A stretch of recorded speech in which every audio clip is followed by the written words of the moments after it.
Hello, everyone, and thank you for joining us for this program titled Dads for Daughters, Building Allyship for Gender Equity at Work and at Home with Professor Michelle Travis. My name is Carolyn Knowles, and I am the Interim Director of Development and Alumni Relations at USF School of Law. Before we begin, I wanted to touch on just a couple quick things. The first being that all of the attendees, you are automatically muted, but we encourage you to please participate as much as you can using the Q&A feature on this webcast. Professor Travis will be speaking for about 40 minutes, and then we'll reserve the remaining 20 minutes or so for Q&A at the end. So please post your questions as she's speaking, and we'll be delighted to have as many of those questions answered as we can. If you are having any technical issues, please email lawevents@usfca.edu, and we'll rectify those as quickly as we can. Also, this program is being recorded, so we'll be happy to send this off to you afterwards as well. With that, I would like to introduce our speaker today. Professor Michelle Travis is a Dean Circle Scholar here at USF School of Law. She is an expert on employment discrimination law and serves as the co-director of USF's Labor and Employment Law Program. Her research focuses on sex discrimination, gender stereotypes, work-family conflict, and disability discrimination in the workplace. She teaches courses on employment law and civil litigation, and she has won multiple teaching awards. Michelle published her first children's picture book in 2018 titled My Mom Has Two Jobs, which celebrates working moms. Her most recent book, Dads for Daughters, came out in January of this year. Michelle grew up in Colorado and now lives in the Bay Area with her husband, two daughters, and pet chinchilla. She's a former collegiate gymnast, a novice ballerina, and an avid nonfiction reader. So welcome, Professor Travis. We're delighted that you could join us today. Thank you. Thank you, Carolyn, for that lovely introduction. And thanks to all of you for taking time to be here, particularly when there is just so much weighing on us individually and collectively. So appreciate your time. I am going to begin by trying to pull up my slides and make sure that we can see those. All right. So although unfortunately I cannot see all of you, which is actually very challenging, I know from seeing those of you who have registered for this event that I am in the presence of a tremendous group of leaders. We have current and prospective law students. We have practicing lawyers, including amazing USF alums.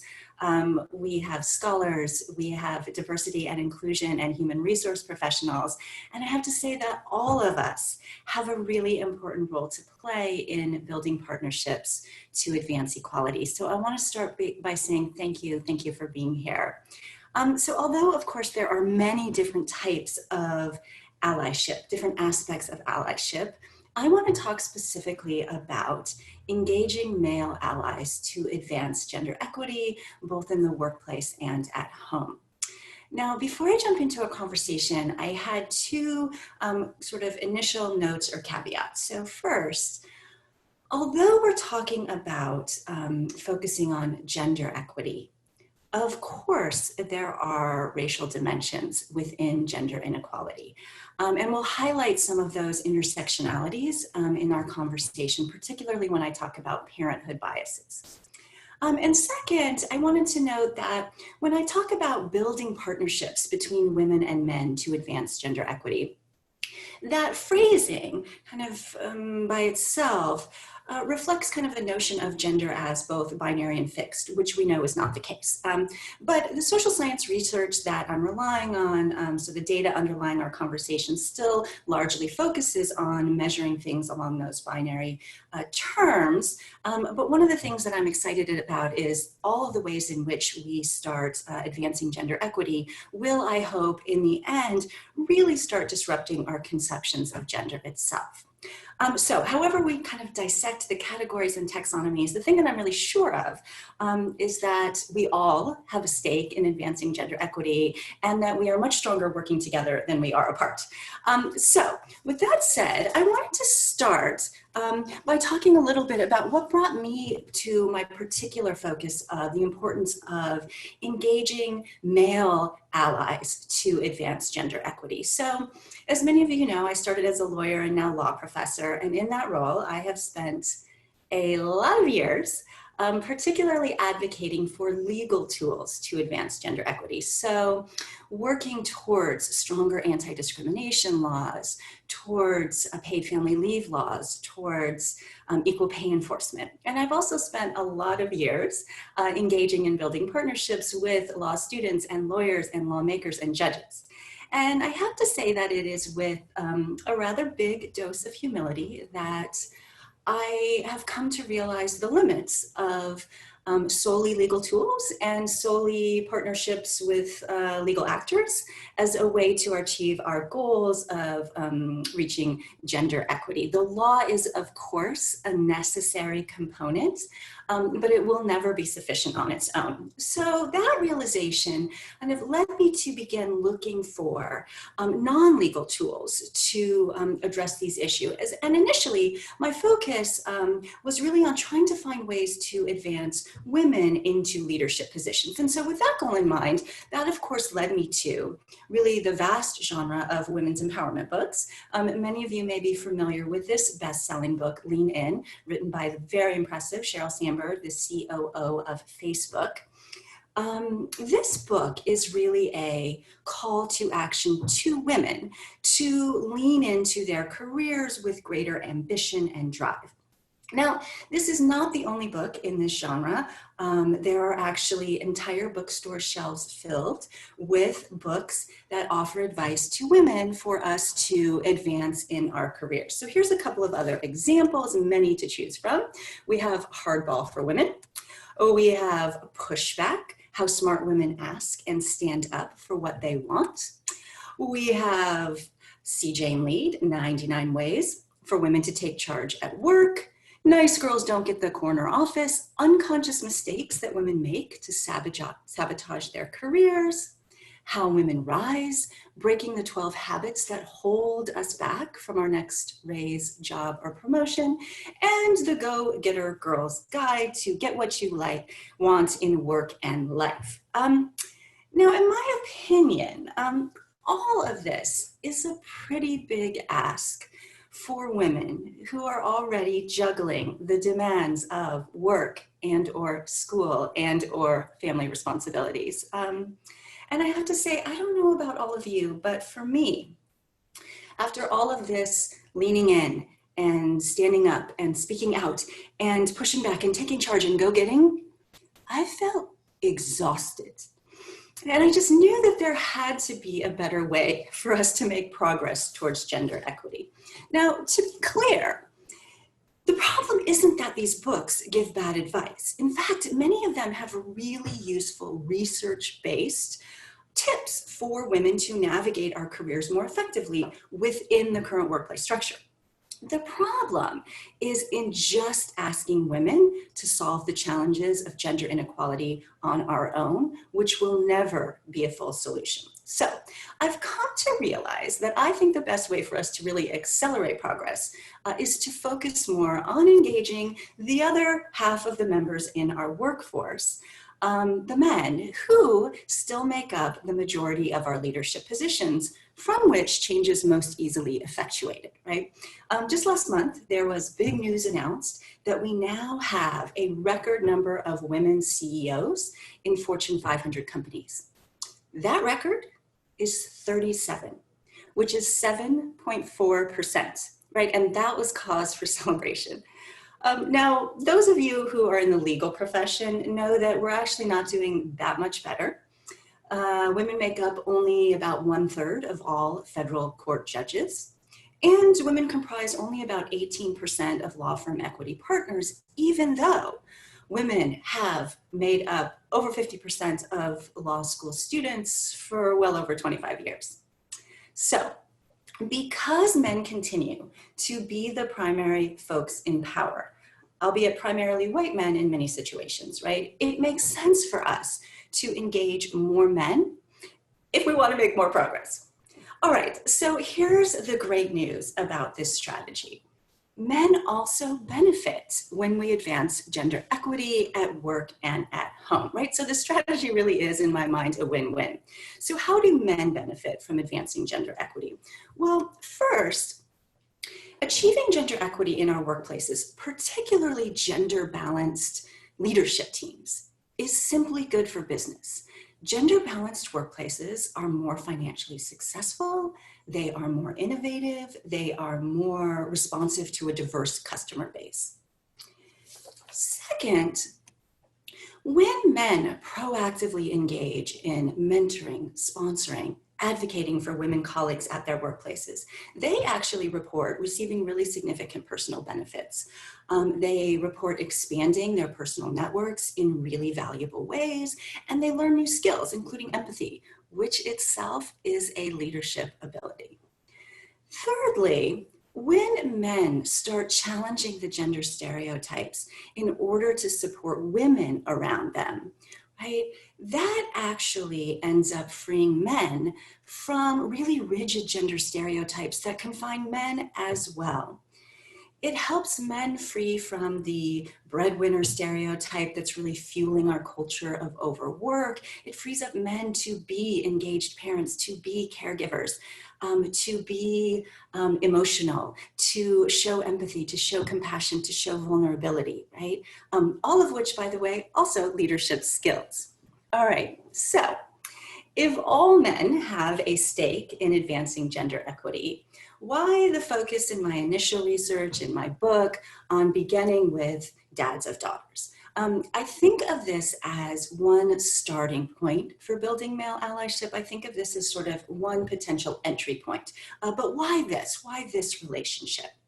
Well, when I started thinking about how do I go about engaging more men in conversations about gender equity, I discovered that there really is a strong connection between the father-daughter relationship and male allyship around gender equity.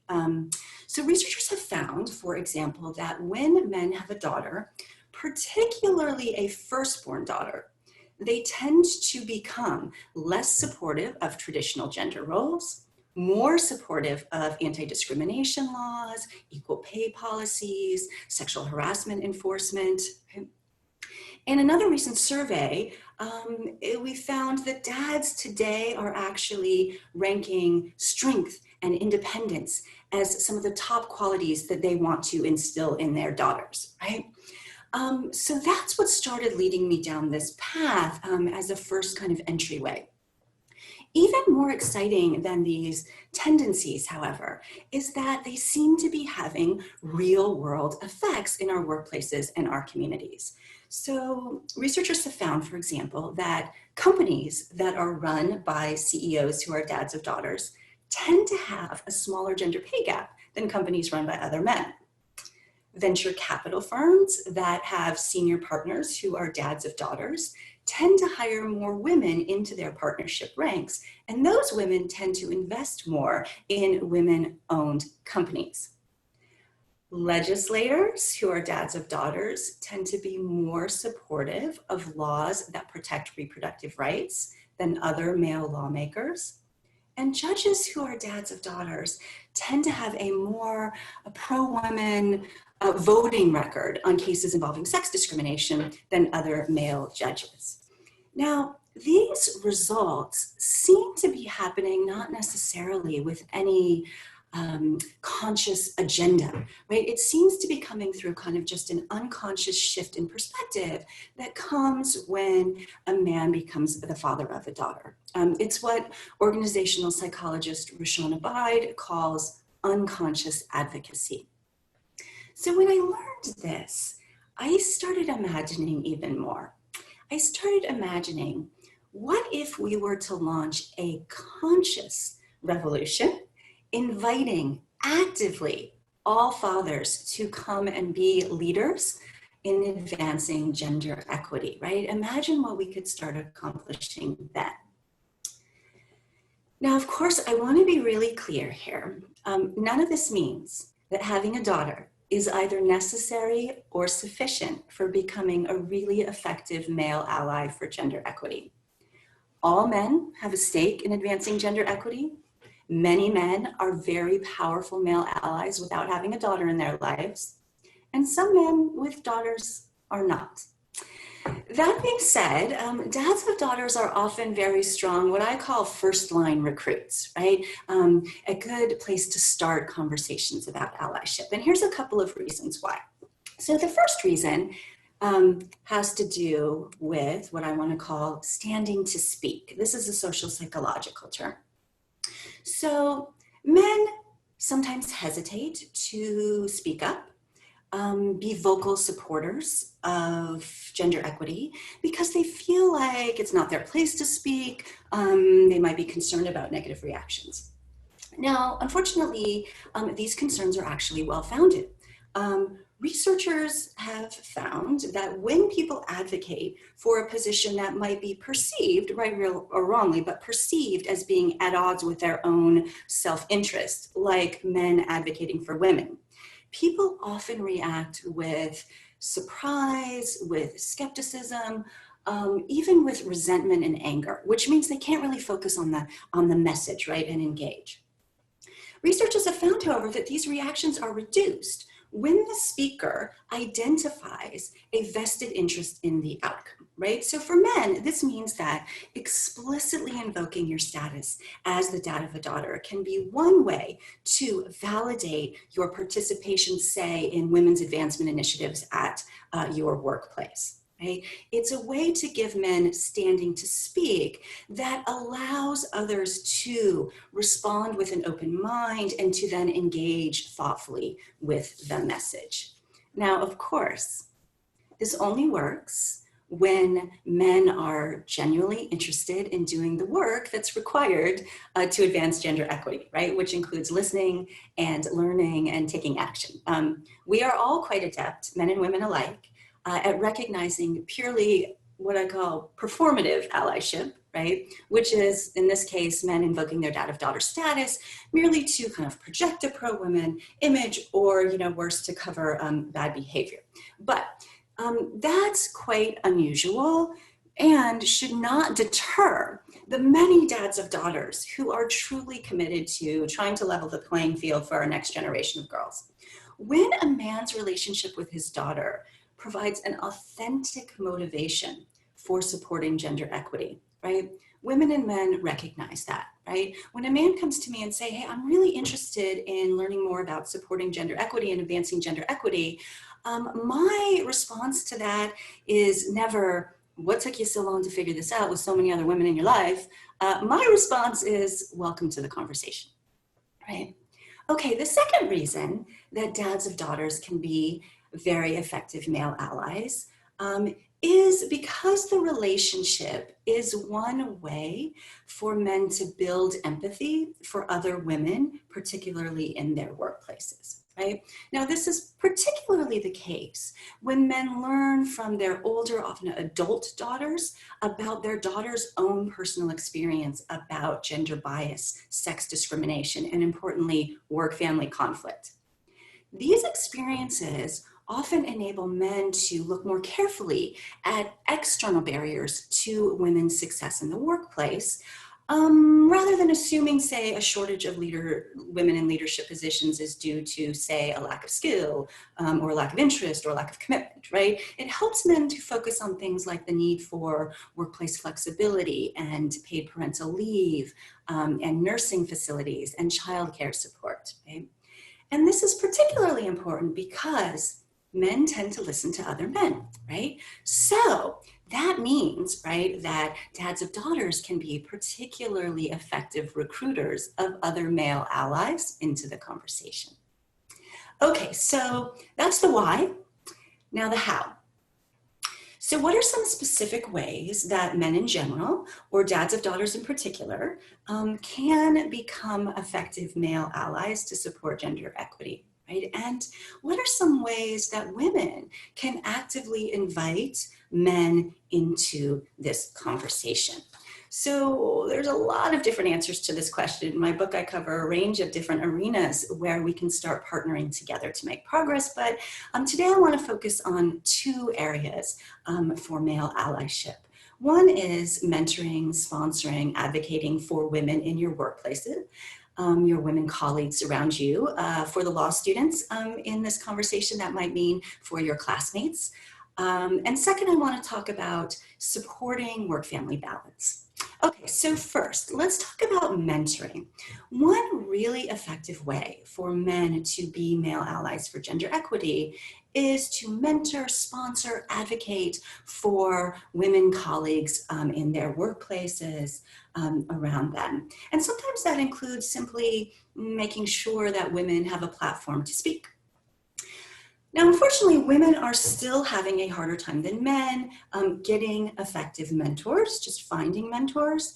And research also suggests that when they do have mentors, the relationships tend to be more effective for men than for women.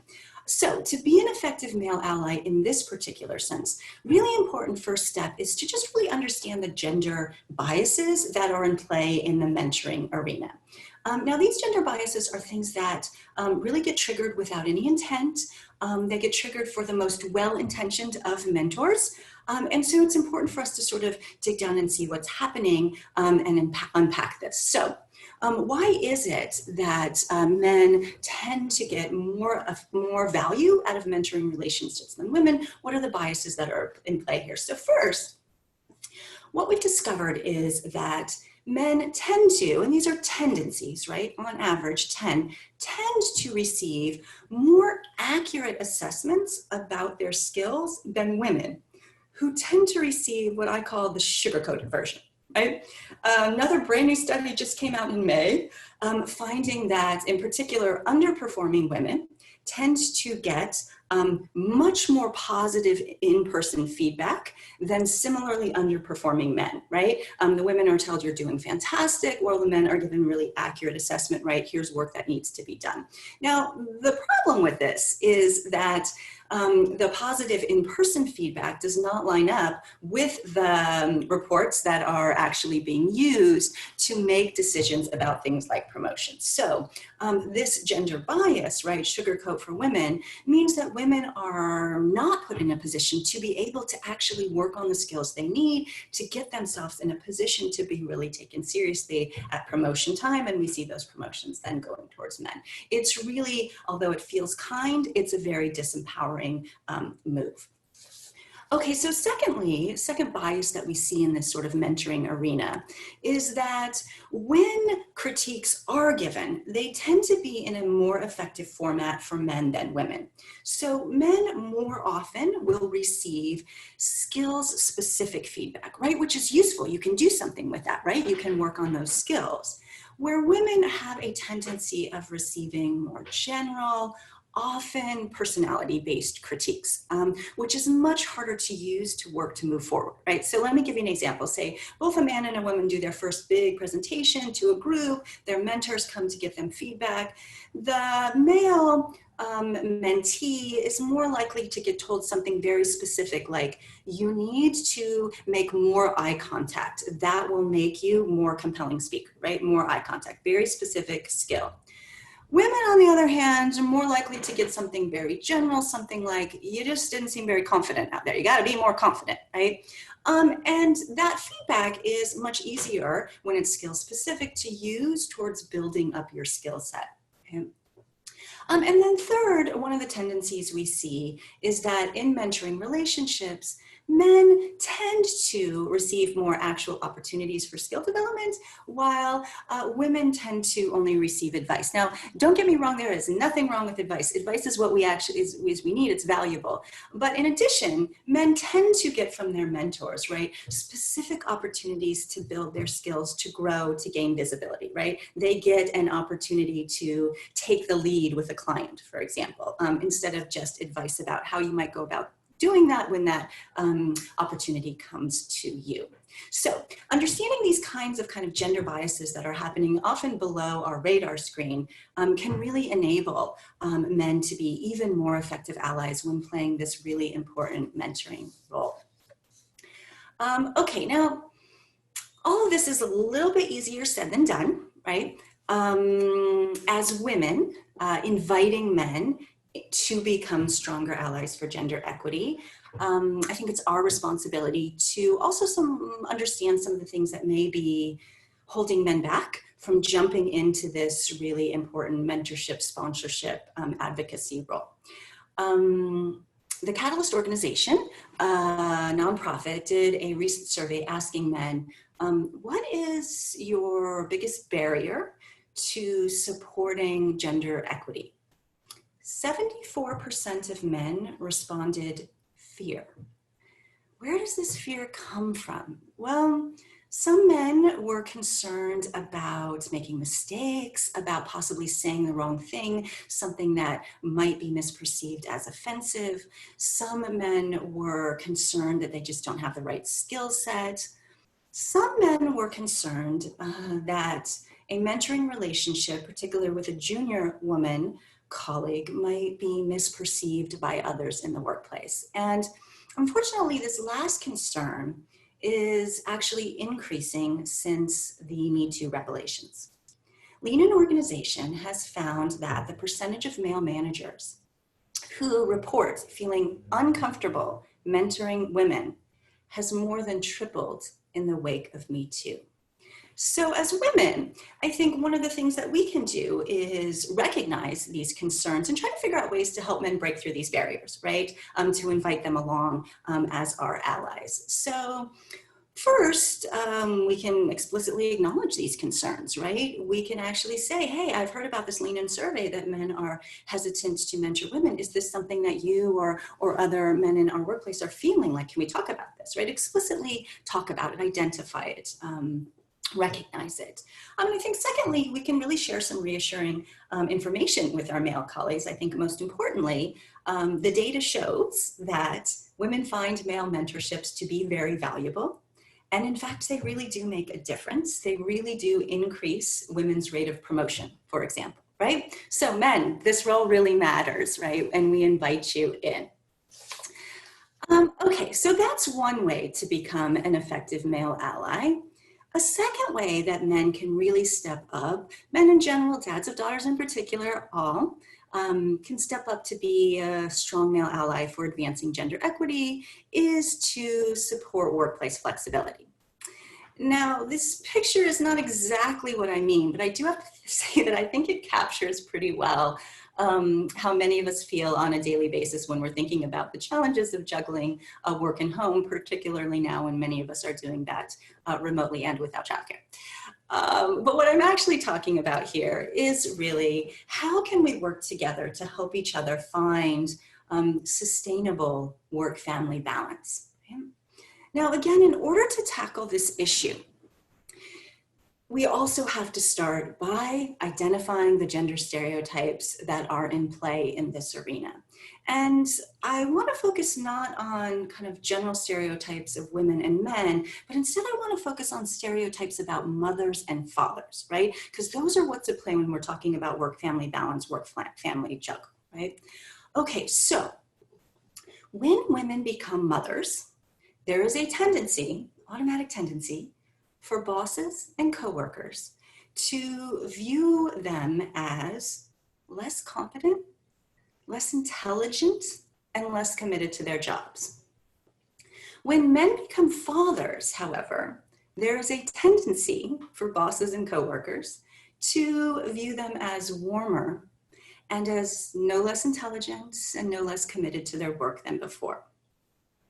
Now, these parenthood biases have real economic consequences, what is referred to as the motherhood penalty and the fatherhood bonus. That refers to the fact that women tend to get less pay and fewer promotions after they become moms.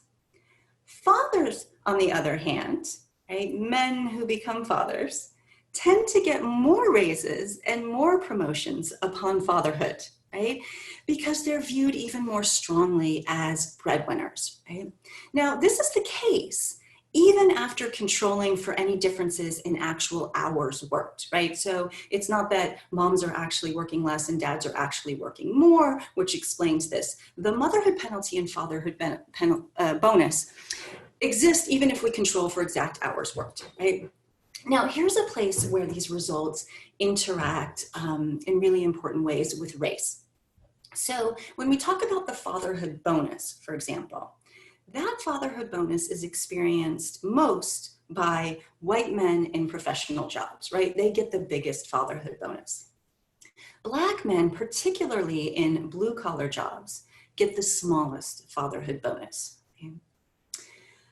On the motherhood penalty side, low-income women, which particularly includes women of color, tend to get the biggest motherhood penalty, right? So these things are intersecting in really important ways. Now, here's another big kicker. The positive stereotypes that benefit fathers when men become fathers, that positive stereotype disappears when fathers shift out of playing their expected breadwinner role and actually visibly show signs of being engaged fathers, right? So when men actually take paternity leave, when they take family leave to care for their sick kids, for example, those men are often subjected to even harsher stigma than moms, right? Okay, so fatherhood bonus, if you act as a breadwinner, but if you're a father who acts as an engaged father, right, you're taking a big hit. Stigma really attaches in the workplace. Now, Black men face a really unique challenge here because of the very pernicious stereotype of the absent Black father, which is a myth, right? In fact, the majority of Black fathers live with their children. And interestingly, Black dads who do live with their kids, on average, spend more time with their kids than dads from other racial groups, right? But because of this stereotype, Black men really face a unique lose-lose scenario, right? Either they are viewed as stereotypically absent fathers, and therefore they don't need the fatherhood bonus, right? Because they're not really breadwinners. Or on the other hand, if they really show visibly that they are engaged fathers, they're facing the stigma that attaches for not actually acting as a breadwinner, right? Imagine also what happens when you have a family with two dads in it, right? Both of whom are facing stigma from being engaged caregivers. All right, so if visibly being an engaged dad, like these pictures depict, has a negative stigma that attaches to men in the workplace with real economic consequences, it is no wonder that so few men take paternity leave. It's completely understandable, right? Now, in fact, in the United States, only 1 in 5 men have access to paid paternity leave at all. 1 in 5. And of course, those are the most privileged of men. Of that group, however, that actually has access to paid paternity leave at work, on average, those men take only 1/3 of the time that they have available, right? And it's not until we really understand these parenthood biases that we can really understand why that is, what are the barriers to uptake here. All right, so what can male allies do now that we understand some of these deeper issues? Well, here's one example. This is Alexis Ohanian. Some of you may recognize. He was the co-founder of Reddit, also the husband of tennis superstar Serena Williams. So when he was back co-founding, at the beginning of Reddit, at some point, someone in his office came to him with a proposal for a 16-week paid paternity leave policy. And he admits that he kind of didn't really think about it much. He signed off on it, right? Then when they had their daughter, Olympia, Serena had really serious medical complications during her pregnancy. And Alexis, although he hadn't really planned it, ended up taking every single day of his 16-week paid paternity leave. And he realized the enormous benefits that flowed from doing that, right? And since then, he has become an incredible outspoken advocate for trying to get paid paternity leave for everyone and for encouraging men to actually take it. So here's a couple of things that he's done that are so effective. One, he talks loudly, proudly, often about the joys and benefits of taking paternity leave. And those benefits are both to him, to his daughter, to his wife, right? Second, he encourages and supports other men to take their leave, right? To be really engaged fathers. And third, he has talked quite openly about what he described as his own, quote, career fear, right? His fear that if he actually stayed out for his full paternity leave, that would have consequences with his career, acceleration, that people would perceive him really as not committed to his career. And I think until men start talking about the realities of this career fear, we're not going to start making progress, right? Now, these are things that all men can do. We can all support and advocate for not just paid paternity leave, but all forms of workplace flexibility that will help all of us find a more sustainable balance between work and family. Now, this is important, in fact, because equalizing caregiving roles is really one of the most important steps to equalizing work opportunities, right? And we're actually seeing a lot of really great progress on this front during the remote working boom, we'll call it, of the pandemic. And we're seeing that there are many men taking on more caregiving responsibilities, right? Which is a great step. Okay, now, in case you're wondering, you do not have to be a company co-founder or the spouse of a very famous individual to make a difference. There are really many, many ways that you can become a male ally in a whole range of arenas with very small steps, right? Big steps, small steps, day-to-day steps. In my book, I share stories. My favorite part about the book is the stories of dads of daughters who, in a whole range of arenas, are being motivated to move the needle in little ways towards gender equity in arenas like sports and politics and entrepreneurship and STEM, right? So to end, I wanted to just share a last thing with you is just a couple of the specific stories of dads of daughters from my book. And I've picked these three, although there's many really inspiring stories. I picked these three because because I think they illustrate just really creative things that dads of daughters who are motivated by their daughters to kind of advance gender equity can do, super creative ways to move the needle. And also because the dads that I'm gonna, stories that I'm gonna just share with you as we end, I've picked them because their particular way to get involved actually resulted in creating some fantastic resources for all of us to use, particularly in our parenting roles, to parent towards gender equity as well. So let me start. This is Anthony Onesto, and this is his daughter, Nicolette. Anthony, at the time that I spoke with him, was director of a large company. And he described that, at some point he started kind of seeing his own daughter's interest and her friend's interest in STEM classes, science, technology, engineering, math, start kind of dropping off. And he was trying to figure out why. And that prompted him to actually look around his own workplace. And he realized that only 10 of 800 coders, right? These are the engineers, the coders, were women in his workplace. And what he recognized was there was sort of a pipeline problem, right? He started realizing that there's a place in time where social cues start tracking, right, girls away from STEM careers. So he thought, what can I do, right?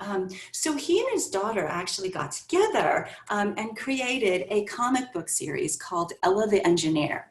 And this comic book series highlights Ella, a girl who uses engineering skills to solve really cool problems and mysteries and challenges. And the idea was really to start breaking down gender stereotypes, have a visible way for girls to start seeing themselves, right, as a future engineer, to start seeing them engineering as a fun career that could be them, right? Second story I wanted to share, this is Greg Helmstetter and his daughter Kamea. Greg actually had a similar kind of path in that he wanted to find really great resources to encourage his daughter to grow her interest and skills in STEM. And he couldn't find things, right? He couldn't find books or media representations of girls in STEM.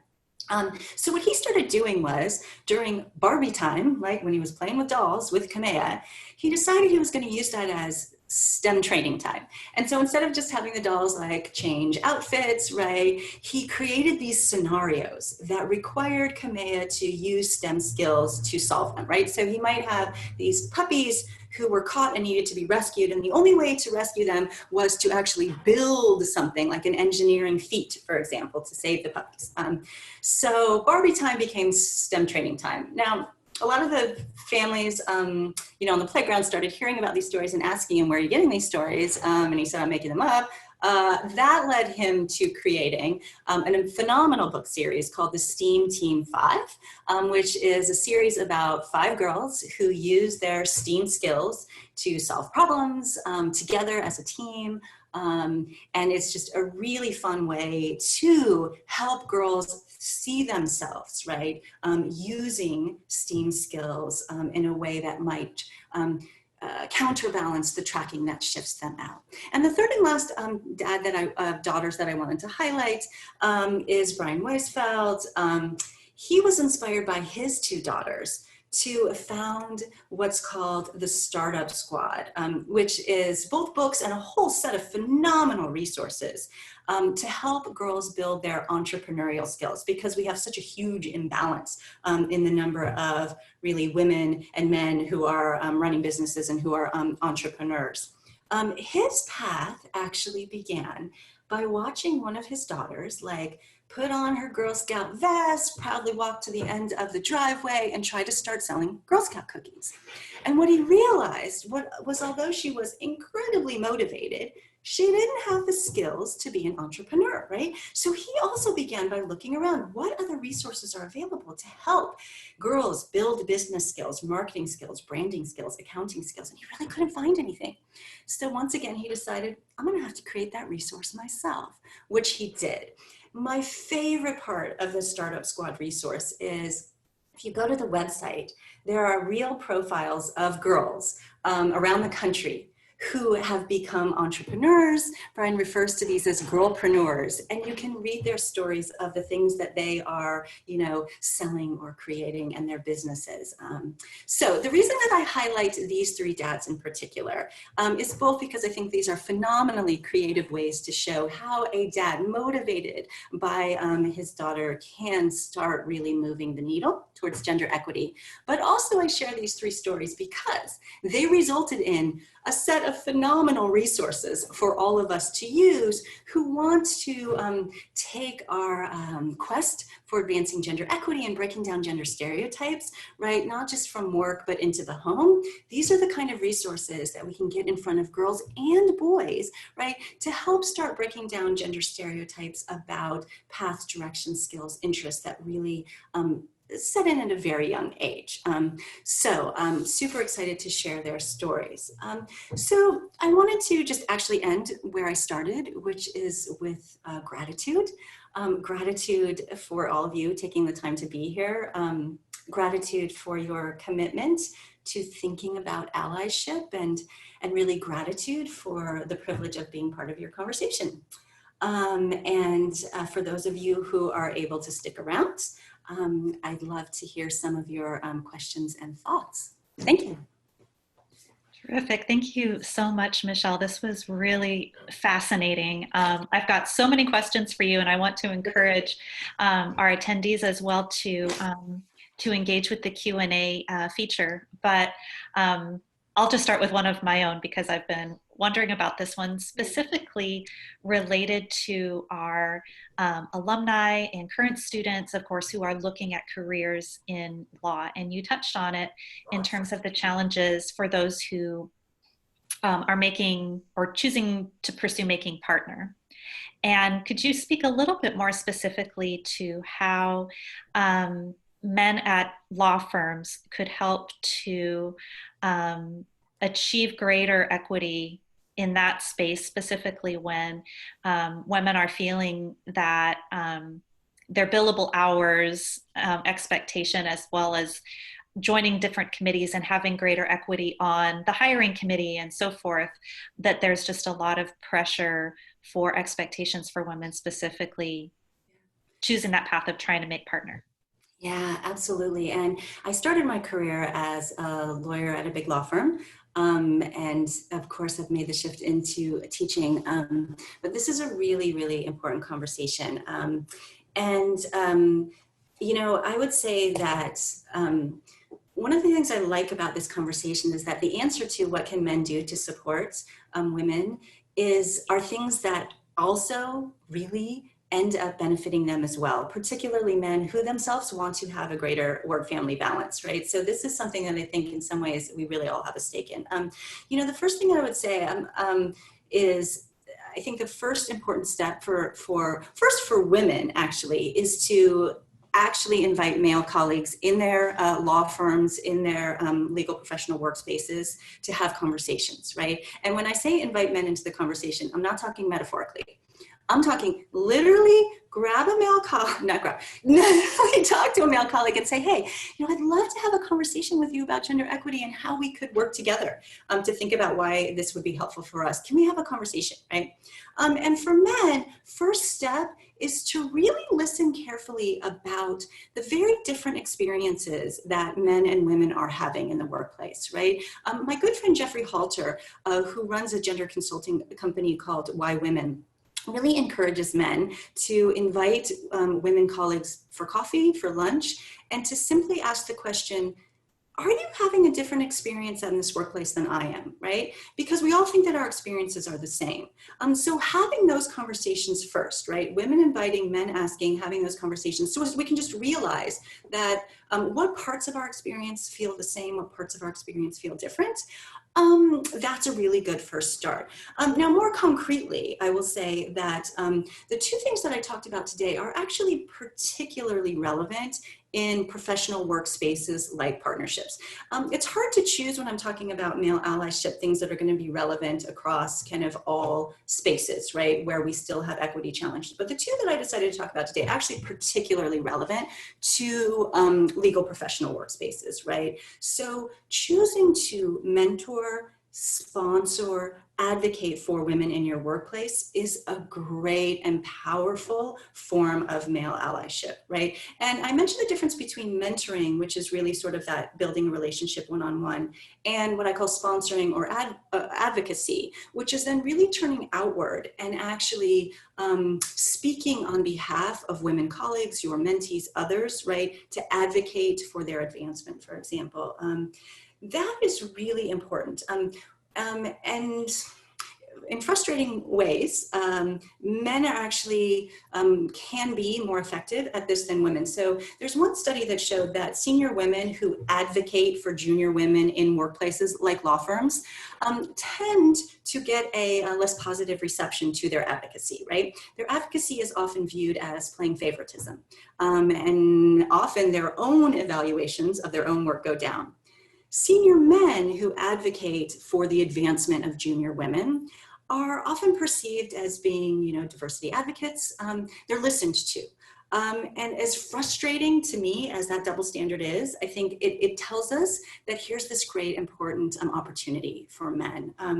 The other thing I would say, one of the simplest, it's not simple in the sense that there are, it's clear, maybe not simple, because everything has kind of consequences, but the clearest way that men can really be supportive is to be an outspoken advocate of workplace flexibility, right? And the starting place is take your paternity leave, right? Actually use your paternity leave, right? And don't do it in a hidden way, do it in an out way, right? I am taking my full paternity leave and I'm proud to do that. And I'm going to support every other man in this workplace who wants to take his full paternity leave, right? That is a hard thing to do. And that's why I wanted to talk about the gender stereotypes. It's a hard thing to do because there are consequences for men doing that, right? There's stigma that attaches for doing that. So it requires a step of courage. But that step by itself is going to be so important in opening up conversations about workplace flexibility. And I will say that I think the COVID-19 transformation of what our current workplace looks like, particularly professional workplaces that were more easily able to shift remote, where people were not, massively losing their jobs as a result, but were sort of in a privileged enough space to be able to work from remote. But in those settings, which is many law firms, we have this perfect opportunity to now think about things that actually really work in terms of workplace flexibility, where the challenges really are, right? When we're talking about juggling work and family, this is a great time for these conversations and to really realize that actually there's a phrase I often use called full-time FaceTime, which is the sort of belief that you need to be in the office all the time, right, is a myth. Right? Right. Yeah, That's ongoing fantastic. conversation. And as sort of a follow-up to that, after, let's say someone has taken their paternity leave, it sounds like you would also advocate just for saying things like, I'm leaving early today to go visit kindergarten with, you know, my partner, or we're taking 2 weeks to go visit colleges with my daughter, or coaching Little League, like being more open about sharing if you're leaving work early. And yeah, absolutely. And those small things can have a really big impact, actually, right? When a really respected high power man in position says, hey, this meeting has to end, we have to end this meeting by 2:30, or I'm leaving early because I got to pick up my kid from school because daycare closes now, right? Or my kid is sick today, so I'm going to call into this remotely. Or visibly, actively saying that validates the fact that we all have those challenges, but to say it, to be visible, is so powerful.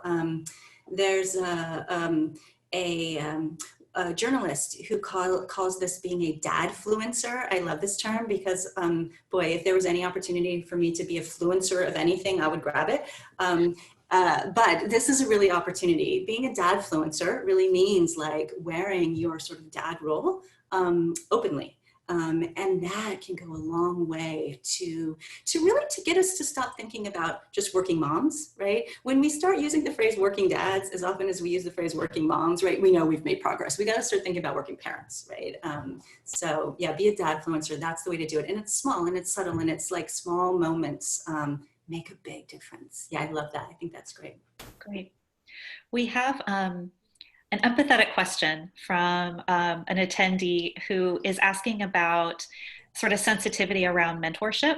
And he's asking, as a male leader in my organization, do you have any practical ideas for how I can offer to become an effective male ally and mentor for more junior women colleagues without seeming patronizing? I want to promote gender equity in my workplace, but in a way that is welcome by the women there. So, you know, we know that phrase mansplaining and just wanting to be sensitive to that. Yeah, I love this question because this is such a clear question about someone who has a genuine desire to be a male ally for gender equity. So thank you so much for this question. Yes, so I think it's also important because it is a real and understandable barrier to engaging in this way. And so then we lose out on some really valuable relationships, right? So my best advice, actually, I'm going to take this advice from two other male allies who I am friends with, Brad Johnson and David Smith. These two male allies are the authors of a book called Athena Rising, which I would also highly recommend. Athena Rising is a book about, written by two men who are dads of daughters, about these kinds of questions, about how to become a male ally. So the book has a lot of great recommendations, but one of the things they actually recommend is to actually put your concerns on the table, to say, like, you know what, I don't want to be patronizing, and when I do something that sounds patronizing, call me on it, right? I want you to call me on it because sometimes I don't realize it. But I want to be someone who I want to demonstrate that you know, I think you have a real future here, and to be part of your success, right? Part of it is just sort of articulating those fears. If you articulate the fears, actually, it's a very vulnerable thing to do, but it makes the women understand and empowered, right? And it also puts us on the really a positive path of knowing that we're all going to make mistakes in this, right? We're going to see something that seems slightly wrong.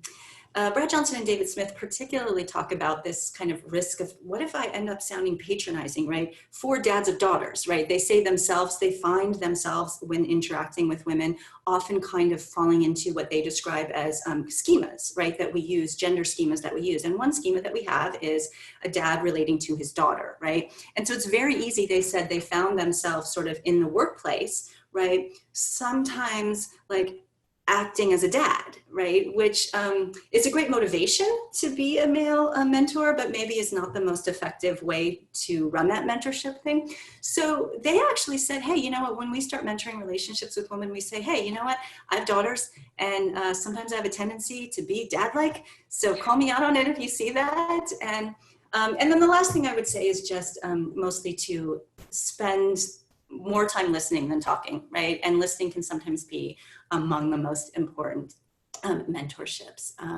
But thank you. I really, really appreciate that question. It's such a thoughtful question about showing a really desire to figure out how do we partner together to become allies. Thank you. Great, thank you. We have a question related to feedback in mentorship relationships, and if the sugar coders tend to be men, or if women who are mentoring also tend to give more specific feedback to men, and then the more general sugar-coated version to women. Yeah, this seems to be a tendency for both men and women in giving feedback. You know, and these are just tendencies, right? So there's definitely variations along both genders, but it seems to be that we all do this, right? Which tells us also that it's not, this is not sort of an intentional kind of, this is something we've been trained and socialized to do, right? To have a soft touch with women, right? We think, you know, and so if both men and women are showing this tendency, also it should take away any, you know, judgmental nature of this, right? It's just sort of a reality. We've been socialized to do this. And so kind of realizing that is something that can help all of us become, to give feedback in a more useful way. Great. We have time for just one more question, and this is coming from a father to a son, a father who has just a son. And he is asking, what can I do in raising him to help him become a diversity advocate himself in his educational environments as he grows up? Yeah, thank you so much for this question. And I think this question has importance both in thinking about advancing women, right? Because we need men involved with that. But also the end result is really of everything that I'm talking about, you know, just circling back to one of the kind of first things that I was saying. I think thinking about this, allyship towards gender equity, is actually going to benefit men and boys as well, right? I have two daughters, I don't have a son, but if I did, I would really want my son to feel free to be vulnerable, compassionate, emotional, a caregiver, right? All the things that we police boys out of, right? In the same way that we police women in a different direction. So I really appreciate this question. I think it's a really important one. So I think there are actually some great resources out there, especially for young children, just to have around them, right? There's some actual great books about, I think it's a book called Boys Can Be Feminists Too, and that's really explicitly about this. But also the kinds of resources that I just showed, which show girls as, you know, engineers, right? The Ella the Engineer, the Startup Squad, girls as entrepreneurs, showing sort of books and media that have, you know, that you've sort of carefully thought about have girls in roles, the same kind of roles as boys do, is really important, because then boys start thinking about, engineers aren't just boys, engineers are girls too. And the flip side of that is finding ways, I think, to show boys in really caregiving, compassionate roles, right? Caring for, you know, pets or whatever it might be, as a way to sort of inculcate that, so that we start sort of disrupting the gender stereotypes in both directions. There's this great interview that I saw with Justin Trudeau, right, Canadian Prime Minister, a while back. And he is, of course, known for self-describing himself as a feminist. He has both daughters and sons. And he actually admitted at some point, he said, you know, I was really talking to my wife about how great job we're doing about empowering our daughter and making her feel like she can grow up and be anything. And he said, my wife looked at me and said, yeah, but what are you saying to our sons? Like, to empower that as well, right? And Prime Minister Trudeau said, that was one of the few times I've ever been speechless, right? And he's like, it really made me think that is a part of this equation. Thank you for that question. In some ways, some of the same resources, just exposing our kids to gender balanced looking media and books and resources are a really great first start. And I think the benefits flow to our sons as much as to our daughters. So thank you, appreciate it. Great. Well, Professor Travis, we are at time right now. I want to thank you so much for taking the time to have this conversation with us. It was really valuable, and I learned a lot. Thank you, everyone, for attending. This has been recorded, and so we'll be emailing this link to you afterwards. I also wanted to make sure that you were all aware of another program that we are doing this Thursday. And this program is, excuse me, while I pull this up, it's called Racism and Injustice in the United States. And this is with Professors Rhonda McGee and Laura Bazelon. It'll be this Thursday at 11 o'clock Pacific time. And when we send out the link for this program, we'll also include a link to be able to RSVP for that program. It's really important during these times, and we hope that you'll be able to join us. But thank you so much, Professor Travis. I look forward to seeing you at the law school in person at some point in time. Soon. Yes. And be well.